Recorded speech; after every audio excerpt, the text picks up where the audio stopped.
From the Cardinal Television Studios, I'm Caitlin Murphy, and this is your Fisher News Brief. Michigan is moving ahead with the presidential recount. U.S. District Judge Mark Goldsmith issued an order early Monday morning for state election officials to begin counting ballots starting at noon. The ruling follows a request from Green Party presidential candidate Jill Stein.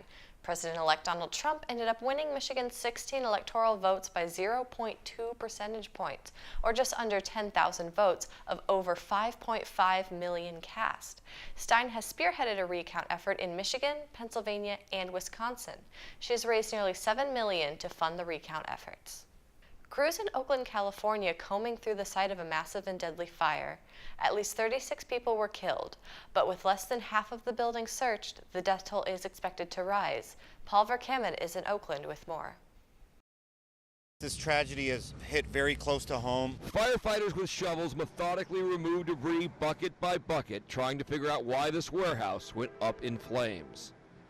It just doesn't seem that that's a fire that's survivable, so the reality, I think, for all of us is beginning to set in.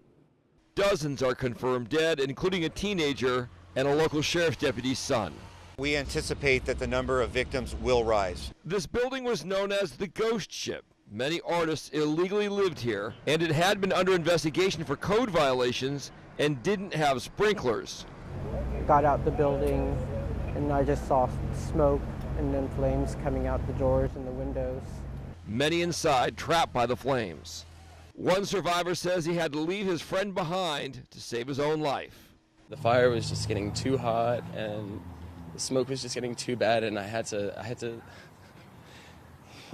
leave him there, and I wasn't able to get him out. It could take weeks to identify all of those killed. The sheriff's office asking families of potential victims to save hairbrushes and toothbrushes for DNA comparisons.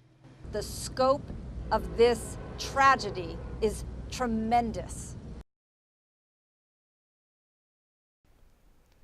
Chinese leaders are trying to work out Donald Trump's policy on China after the U.S. president-elect spoke directly to the leader of Taiwan, breaking with nearly 40 years of U.S. diplomacy.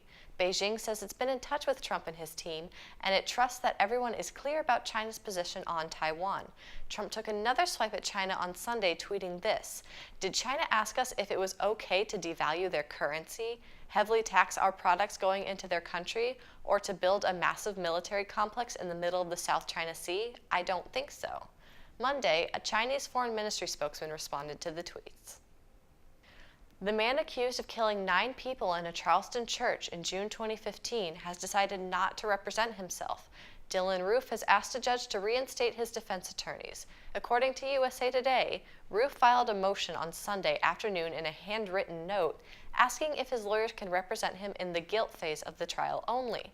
Last week, Roof told the judge he wanted to represent himself, a move the judge called strategically unwise. It is unclear what the judge will decide. And that's all for today. For Cardinal Television, I'm Caitlin Murphy.